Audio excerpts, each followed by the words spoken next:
एक बार सभी लोग खड़े होकर के सिद्धू कान्हू और चांद भैरव को अपना शीश नवाइए और उनको अपनी श्रद्धांजलि अर्पित करते हैं। बहुत बहुत शुक्रिया, बैठ जाइए आप लोग। मेरे साथियों, मैंने आपको शीश नवाने के लिए इसलिए कहा कि झारखंड की धरती में जो ये हरियाली है, जो ये पहाड़ है, ये पत्थर है, ये जंगल है, ये पर्वत है, ये यूं ही आज तक इस तरीके से संरक्षित नहीं रहा है। ऐसे पुरखों ने लड़ाई लड़ी है, उसके बाद ये झारखंड बचा है। और झारखंड को अगर बचाने की, अगर झारखंड के लड़ाई के संदर्भ में बात करेंगे, झारखंड की माटी को किन लोगों ने बचाने की लड़ाई लड़ी, तो उस पर मैं सबसे पहले प्रकाश डालना चाहूंगा। 1783 के ईस्वी में तिलका मांझी ने इस धरती पर एक बहुत बड़ा आंदोलन किया और अंग्रेजों के दांत खट्टे कर दिए। 1832 में वीर बुधू भगत ने आंदोलन किया और अंग्रेजों के दांत खट्टे कर दिए। और लोग कहते हैं कि इस भारत के स्वतंत्रता संग्राम का सबसे पहला आंदोलन सिपाही विद्रोह हुआ 1857 में। लेकिन ये गलत है साथियों, क्योंकि ये झारखंड के लोगों का इतिहास लिखने वाले लोग नहीं थे। और ये गवाही आज अडवारा के मैदान पर भी हम लोग दे रहे हैं, सिद्धू कान्हू चांद भैरव के तस्वीर के साथ, कि 1855 में जो क्रांति हुई संथाल परगना में और भोगनाडी की धरती पर, जिस तरीके से यहाँ पर सिद्धू कान्हू ने परचम लहराया और अंग्रेजों के दांत खट्टे कर दिए और लगभग 400 गांवों के 50,000 लोग एकजुट हुए थे, 20,000 लोगों ने बलिदान दिया था। ये सिद्धू कान्हू का आंदोलन का दम था मेरे साथियों। इसलिए आपको ये गौर करना होगा। बड़े भाई जयराम जी का आगमन हो गया, एक बार जयराम जी के लिए जोरदार ताली बजाइए। और जयराम भाई इस झारखंड में आंदोलन को बहुत जोरदार तरीके से आगे बढ़ा रहे हैं और हम लोग सभी भाई मिल करके लगातार बेहतर करने का प्रयास कर रहे हैं। सभी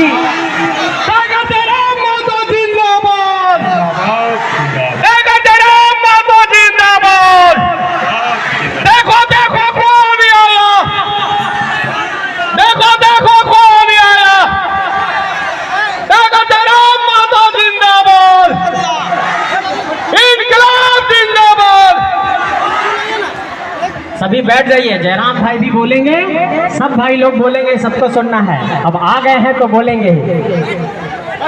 तो आप सबका बहुत बहुत शुक्रिया। तो मैं ये कह रहा था मेरे साथियों, इन बातों को ध्यान से सुनिए कि 1855 में झारखंड में भोगनाडी की धरती पर सिद्धू कान्हू ने आंदोलन करके इस झारखंड की धरती को एक नया तरीके से बचाने का संकल्प किया था अंग्रेजों से। और फिर 1895 में बिरसा मुंडा का आंदोलन इस धरती पर हुआ। इसलिए आप गौर करिए कि 1783, 1832, 1855, 1895 ये झारखंड की धरती पहले से बहुत यहाँ पर क्रांतिकारियों की धरती से भरी पड़ी है। और इसलिए सिद्धू कान्हू, चांद भैरव, तिलका मांझी, बिरसा मुंडा, वीर बुधू भगत, विनोद बिहारी महतो, जयपाल सिंह मुंडा, शेख भिखारी, ऐसे कई लोग हुए इस धरती में जिन्होंने इस धरती को बचाया। और मेरे साथियों, जब 1912 में बिहार अलग हो गया बंगाल से, तो जब झारखंड बनाने की बात आती थी तो लोग कहते थे कि ये झारखंड हम लोग नहीं बनने देंगे। जबकि इस इलाके में हमेशा से ये मांग रही कि ये पठारी इलाका है, ये जंगल का इलाका है, मूलवासियों का इलाका है, आदिवासियों का इलाका है, ये झारखंड एक अलग राज्य बनना चाहिए। लेकिन 1912 से ये आवाज उठनी शुरू हुई और ये झारखंड अलग राज्य नहीं बना। लेकिन आप गौर करिए कि 15 नवंबर 2000 की तारीख को हमारे पुरखों ने सड़कों पर आंदोलन करते हुए इस झारखंड को एक अलग राज्य के तौर पर हमें झारखंड राज्य दिलाया। और झारखंड दिलाने के बाद इस झारखंड के भीतर हम लोगों ने ये सपना देखा था कि यहाँ का हक अधिकार हमें मिलेगा, यहाँ की नौकरियों में प्राथमिकता मिलेगी।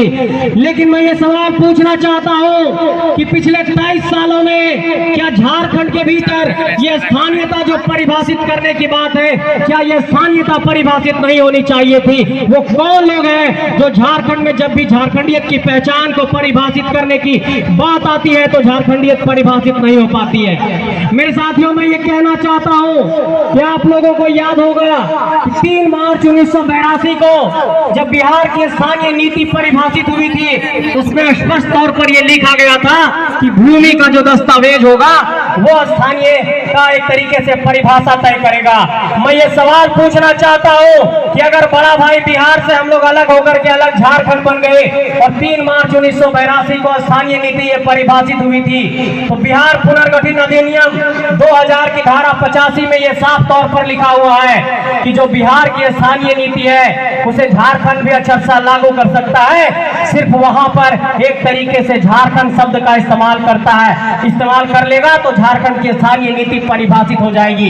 इसका मतलब कि संयुक्त बिहार के समय का कोई भी अधिनियम, कानून, अध्यादेश अगर झारखंड सरकार लागू करना चाहती है तो लागू कर सकती है। लेकिन मेरे साथियों ये समझना होगा कि इस राज्य के भीतर एक बड़ी साजिश हो रही है और ये साजिश करने वाले लोग कौन है ये भी आपको जानना और समझना होगा।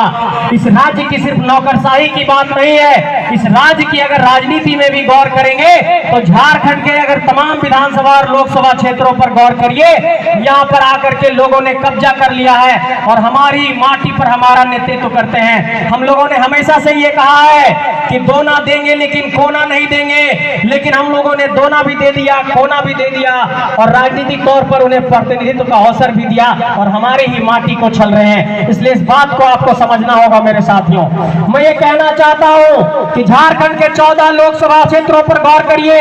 झारखंड के 14 लोकसभा क्षेत्रों में अगर सामने धनबाद के अगर लोकसभा पर गौर करते हैं तो वहां के सांसद झारखंड की माटी से नहीं है। अगर यहाँ पर हजारीबाग के सांसद पर गौर करते हैं तो वो बक्सर की धरती से हैं। पलामू के सांसद पर गौर करते हैं तो वो भी बक्सर की धरती से हैं। अगर रांची के सांसद पर गौर करते हैं तो वो राजस्थान की धरती से हैं। अगर गोड्डा की धरती पर जाते हैं तो वहां पर के जो सांसद है वो भागलपुर से हैं। मैं ये सवाल पूछना चाहता हूं कि या झारखंडी माटी में इतनी ताकत नहीं है कि हम लोग अपना नेता पैदा कर सकते हैं। इसलिए आज संकल्प लीजिए कि इसी मिट्टी से सांसद निकलेगा, इसी मिट्टी से विधायक निकलेगा और इसी माटी से हम लोग अपना नेतृत्व देंगे।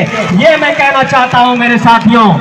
और झारखंड में 14 लोकसभा क्षेत्र है, 81 विधानसभा क्षेत्र है और 81 विधायक मिलकर के 6 राज्यसभा के सदस्य चुनते हैं। इसलिए झारखंड में अगर 4345 पंचायत में 4345 पंचायत के मुखिया झारखंडी माटी के हैं, 5 है तो 81 विधायक और 14 सांसद भी झारखंडी माटी का होगा।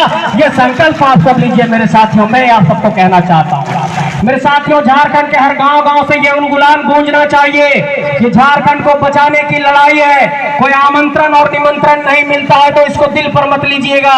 ये झारखंड को एक अलग तरीके से आग देने की लड़ाई है, झारखंड को बचाने की लड़ाई है, झारखंड के नौकरियों में नौजवानों को स्थान देने की लड़ाई है, झारखंड के यहाँ पर भाइयों बहनों के हक अधिकार की लड़ाई है। और जब भी हक और अधिकार लेने की बात आती है तो आप गौर करिए कि सिद्धू कान्हू को आज याद कर रहे हैं। उन्होंने अंग्रेजों को नारा दिया था कि अंग्रेजों हमारी माटी छोड़ो और अपनी शहादत दे दी थी 20,000 लोगों के साथ। इसलिए इस माटी को अगर बचाने के लिए शहादत की भी बारी आई तो हम लोग पीछे नहीं हटेंगे, इस मिट्टी को बचाएंगे। ये मैं साथियों आप सबसे कहना चाहता हूँ। एक बात और समझाने की कोशिश करता हूँ कि अगर झारखंड के नौकरशाही में हम लोग नहीं जाएंगे, नौकरशाही मतलब अगर वीडियो नहीं बनिएगा, अफसर नहीं बनिएगा, डीएसपी नहीं बनिएगा, तो जो नीति नियम कानून बनता है आईएएस लोग मिलकर बनाते हैं, आईपीएस लोग मिलकर के बनाते हैं। हमारे लोग देखिए इस बात पर गौर करिए कि हमारे लोग अफसरशाही में बहुत कम हैं। हमारे लोग एक तरीके से देखेंगे तो न्यायपालिका में भी नहीं है। एक रास्ता हम लोगों के पास बचता है कि विधायक सांसद बना करके अपना आवाज बुलंद कर सकते हैं, वहां पर भी लोगों ने कब्जा कर लिया है।